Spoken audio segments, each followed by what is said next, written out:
Hello! It's been a while, hasn't it?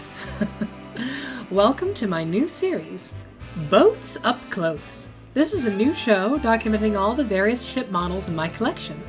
A lot of you have expressed interest over the past years about what models I own and where do I find them. Well, you ask, you shall receive. I will admit as well that this is being done also as a nice stopgap while Liner's content is being worked on. Making this show takes a lot of time and a lot of effort. Trust me when I say, whenever I'm not working at my job or taking me time, I'm hard at work trying to bring this show to life. So without further ado, let's begin.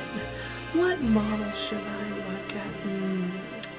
Oh, come on, if you saw the title of this video, you know who I'm going to look at today.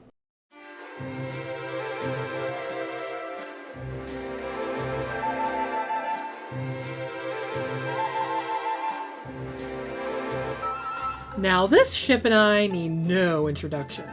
SS United States was and always will be my favorite ocean liner.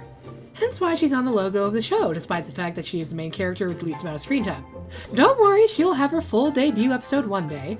I'm just right now trying to play catch-up considering her short takes place in 1952, while all the previous episodes have taken place in 1951. Write that down, Liner's lore acolytes!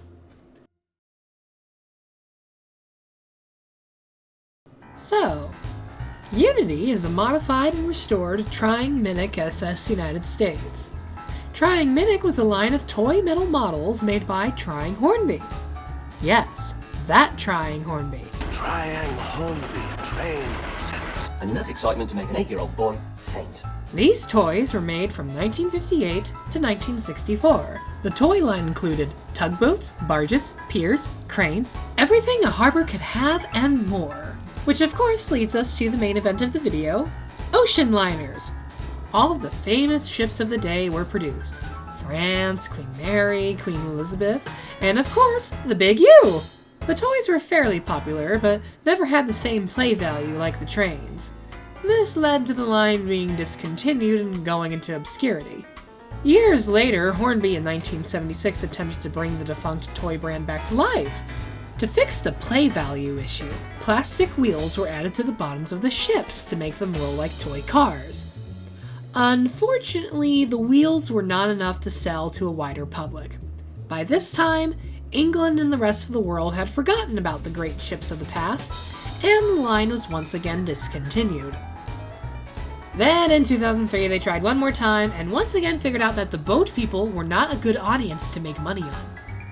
Anyway, SS United States was released as one of the first ships in the range in 1958.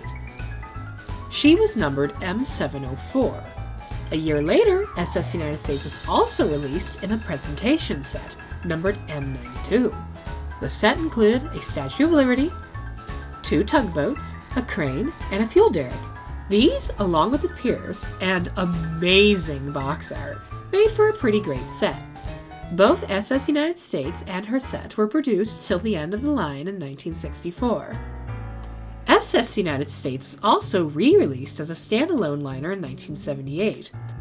Key differences from the previous iteration include awful-looking wooden decks, plastic waterline and wheels, and single-piece injection-molded funnels. These funnels are notorious for their white bands being completely the wrong size. This was due to the injection molding. My SS United States is a bona fide 1950s oldie. I found her along with the rest of the main cast in an old cardboard box at a train expo in 2015. I was so excited at having these toys, the man selling them to me and my mom gave us a discount. I played with them a lot, and even set up a tiny pier set in my room. Unfortunately, at some point, my young self thought it wise to repaint the model, despite the fact it was in great shape.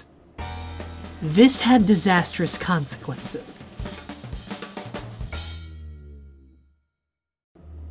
First of all, I must preface, I was 17 years old and I had no idea what I was doing.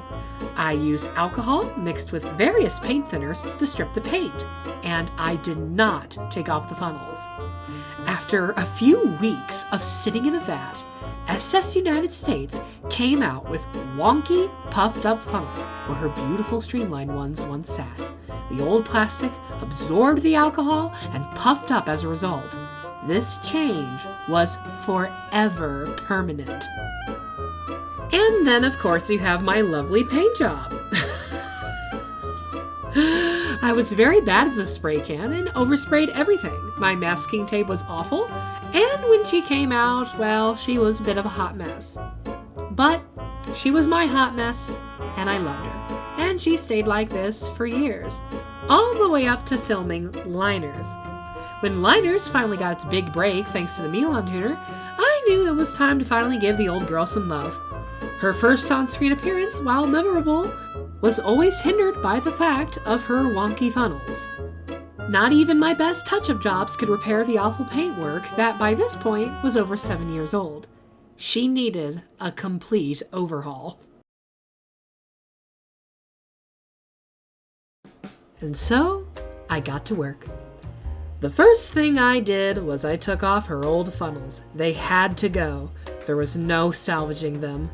Luckily, on eBay, someone was making new replacement funnels. I bought them and they were perfect. I had to do very little to get them to sit properly. The next thing on the list was to remove her old paint. Unlike the first time, this was a very easy procedure. The newer paint was much thinner than her old stuff and came off easy in a vat of alcohol. Then I bought new spray paint, primered, masked, then... oh, come on! The new paint I purchased was for plastic models, not metal ones. Oops. Once again, I put her in a vat, got rid of all the old paint, cried myself to sleep, and reapplied new proper metal model paint.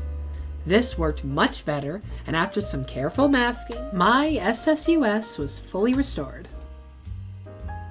Now I will admit my restoration is not perfect. I used an awful matte clear coat that ruined the glossy finish. And there's a little bit of black overspray on her decks. I don't mind the overspray though. I like to think it's soot that failed to be taken away by her sampans. There's also minor paint issues here and there, but overall she is in much better shape than she ever was. The final thing I have done to this model, like all of my models used for the show, was give her a face. More specifically, a face block. Thanks to the wonderful world of 3D printing, I can now make anything I want for the show. One thing that has always bothered me about the earlier episodes was the ship's faces. Made out of paper and being very fragile, I had to make them oversized to work with them. Often on set, I would accidentally sneeze or breathe too hard and a face would fly off into the floor, never to be seen again. Thus came the face block. Using Tinkercad, a ruler, and a keen eye combined with trial and error, I have developed character-specific face holders that fit onto the model's superstructure. This way, the faces are easier to work with, replace, and will no longer fly away every time I need to be a human. They look absolutely wonderful, and I love Unity's very much. It sits so flush with the model, it looks exactly like how I imagined the character in my head.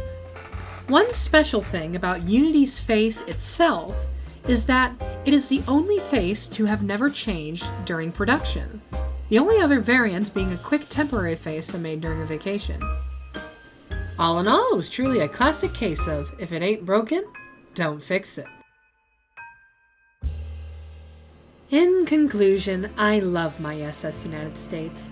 My personal bias aside, Triang did an amazing job with this little toy. The detail is remarkable, and for a model that is not a 3D print, this is the best SS United States you can get your hands on for a decent price. The Revell model is too bulky and frumpy, the Glencoe model is ugly, and the Mercator model is very sought after and fetches a huge price. Now, if you want to get a Triang SS United States of your own, luckily there are a dime a dozen. There are plenty on eBay and various vintage toy sites on the internet. I personally would recommend getting an older one, but the 1970 ones are pretty decent as well. They just unfortunately have not seen the light of William Francis Gibbs.